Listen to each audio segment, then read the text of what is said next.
peut-être à l'entame de mes propos, écoutez qu'on a amené, je pense, plus de 11 spécialités. Je vous ai cité quelques-unes d'entre elles. Et aujourd'hui, nous ne pouvons pas à l'instant T savoir les pathologies exactes. Mais je sais que pour toutes les prises en charge nécessaires, pour ce qui concerne les consultations, les ordonnances et leurs médicaments, en tout cas actuellement nous pensons que c'est pris en charge jusqu'à preuve contraire. Mais nous savons qu'aujourd'hui nous avons eu un retour des populations, une arrivée en masse qui nous a quand même surpris parce que nous pensions peut-être contenir tout le groupe, mais aujourd'hui ce que je vois ici c'est que nous devrons augmenter encore ce que nous avions prévu. Quel que soit le dispositif qui avait été prévu, l'appel que nous avons fait, les gens ont répondu très massivement. Donc ce qui fait que je pense qu'on va redoubler d'efforts. On voulait 3000. On voulait 3000, mais je pense qu'avec la journée d'aujourd'hui seulement, on est très loin. Je ne peux pas donner un chiffre exact dans la journée d'aujourd'hui. On est à mi-journée, vers midi. Donc on a jusqu'au soir. Ça ne s'arrêtera pas jusqu'à ce qu'on épuise tout le personnel ou les personnes qui sont là. Laquelle on a maintenu ces journées-là, c'est parce que d'abord c'est des journées de consultation médicale. Ça aurait été autre chose, nous allions annuler, comme nous l'avons fait pour ce qui concerne la journée des femmes. Je donne l'information avant même de parler aux femmes. Nous avons décidé de reporter cette journée-là parce que le président l'a demandé. Et nous allons nous conformer à sa demande. Mais par contre, ce qui concerne les journées médicales, nous avons décidé de continuer les consultations et ensuite demain faire une séance de sensibilisation avec des dons de masques et peut-être même de produits désinfectants.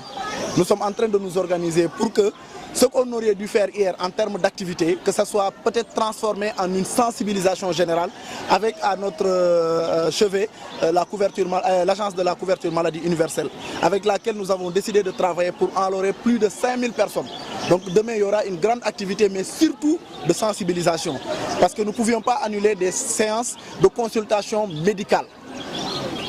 Il s'agit d'un virus qui circule, donc il est important que quand même on ait la possibilité de consulter certains, parce qu'il n'est pas évident d'avoir souvent des médecins de toutes les spécialités à Kolda réunis au même moment pour faire le même travail dans la même journée. C'est quasiment impossible. Donc si nous avons fourni tous ces efforts-là, nous avons jugé utile, avec en tout cas une discussion approfondie avec les autorités administratives de la région et de la commune pour leur demander est-ce qu'on pourrait continuer au moins les consultations gratuites pour ce qui concerne les journées de santé.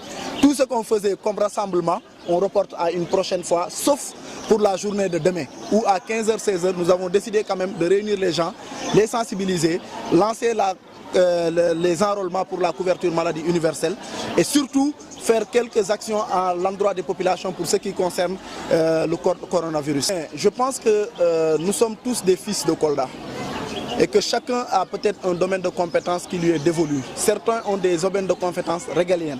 Ces domaines de compétences, nous ne venons pas en concurrence, nous venons en appui. Parce qu'il faut se comprendre que la question de la santé est une question primordiale pour l'État et c'est une question de souveraineté. Donc aujourd'hui, si on a pu organiser ça, c'est par l'appui des gens qui sont là. Donc on ne pouvait pas faire quelque chose sans les autorités locales, sans les autorités administratives, sans les autorités médicales. Donc si on rappelle souvent cela, c'est pour ne pas que les gens voient dans notre démarche qu'on est en train d'empiéter des secteurs qui ne sont pas dévolus. Mais sachant qu'on est dans un pays démocratique, on est dans un système de gouvernance participatif, nous sommes des citoyens, Dieu fait que nous avons quelques moyens, très peu, mais on a décidé de les partager avec les populations pour les soulager pour ce qu'ils n'arrivent pas à avoir pour le moment.